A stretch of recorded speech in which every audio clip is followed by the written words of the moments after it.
परम नामक एक गांव में बालू नामक एक लड़का रहता था। बालू बचपन से ही अनाथ था। वह मंदिर में रहता था क्योंकि उसको कोई घर नहीं था। लोगों की मदद करके वह बदले में उनसे खाना पीना मांगता था। अब क्योंकि बालू का अपना परिवार नहीं था, वह गांव के हर किसी को अपना ही मानता था। परंतु गांव में कोई भी उसकी परवाह नहीं करता। बालू को बहुत बुरा लगता था। कभी कभी उसको बहुत सारा काम करने के बाद भी ठीक से खाना नहीं मिलता।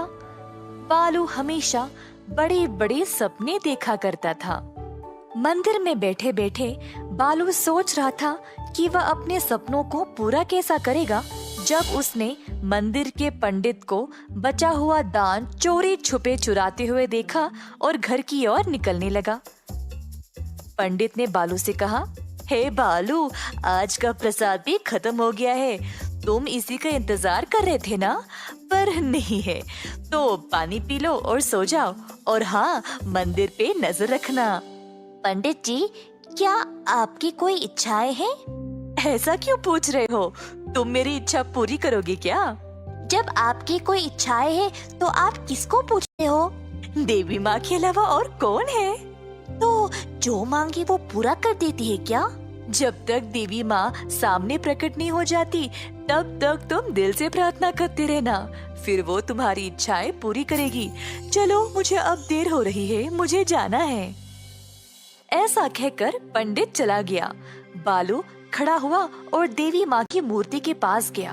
अपना पूरा ध्यान लगाकर बालू अपने मन में देवी माँ का जाप करना शुरू किया। इसी तरह हफ्ते बीत गए और बालू प्रार्थना करता ही गया।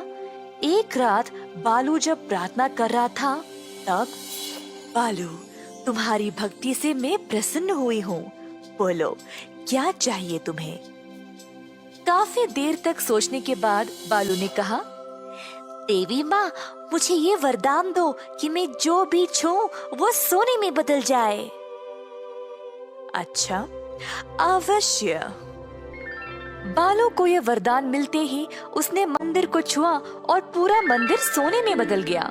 यह देखकर बालू खुशी से झूम उठा और सुबह सवेरे गांव की ओर चला गया। बालू गांव के बीचों बीच एक बरगद के पेड़ के पास गया और सबको बुलाया। मेरे भाइयों बहनों, बड़े और बुजुर्ग, सब आ जाओ इधर, देखो जादू। क्या हुआ बच्चे, इतनी सुबह सुबह क्यों चिल्ला रहे हो? अपनी आंखें खोलो और देखो। ऐसा कहकर बालू ने पेड़ को छुआ तो पूरा पेड़ सोने में बदल गया। सब लोग चमकीले सुनहरे पेड़ को देखकर आश्चर्यचकित रह गए। ये मेरी जादुई शक्ति है, जिससे मैं जो भी अपने हाथों से छूऊं वो सोने में बदल जाता है। ये सुनकर सब लोग और भी हैरान रह गए। सबको अब बालू पसंद आने लगा और उससे अच्छा बर्ताव करने लगे। बालू बहुत खुश हो गया और इधर से उधर दौड़ने लगा कुछ और बच्चों के साथ। बालू घर से घर जाने लगा, सब कुछ छूते हुए। एक एक करके सारे घर सोने में बदलने लगे और जल्द पूरा शहर एक सुनहरा शहर बन गया। सब लोग बालू की प्रशंसा करने लगे। सब लोगों ने उसको मजेदार भोजन भी दिया। बालू भी ये सब देखकर उत्सुक हो गया। टोकरी से जब उसने सेब को उठाया तो सेब भी सोने में बदल गया और बालू उसको खा नहीं पाया। ये देखकर बालू दंग रह गया। उसने सोचा कि अगर ऐसा ही रहा तो उसको भूखा मरना पड़ेगा। फिर उसको पानी पीना था, पर पानी के मटके को छूते ही पानी और मटका दोनों सोने में बदल गए। बालू को समझ नहीं आया कि अब वह क्या करे। उसकी शक्ति उसको भूखा और प्यासा रख रही थी। बालू जल्दी एक नदी के पास गया और पानी लेने नदी में हाथ डालते ही पूरी की पूरी नदी सख्त सोने में बदल गई।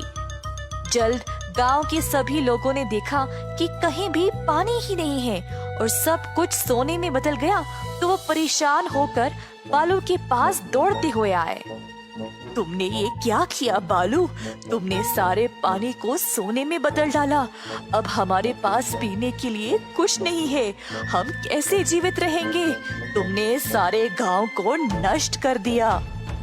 गांव के सारे लोग बालू को ताने मारने लगे। वही लोग जो बस कुछ देर पहले उसकी प्रशंसा कर रहे थे, अब एक क्षण में उसके दुश्मन बन गए। उसको अकेला छोड़कर चले गए। ये सब सहकर बालू कूट कूट के रोने लगा।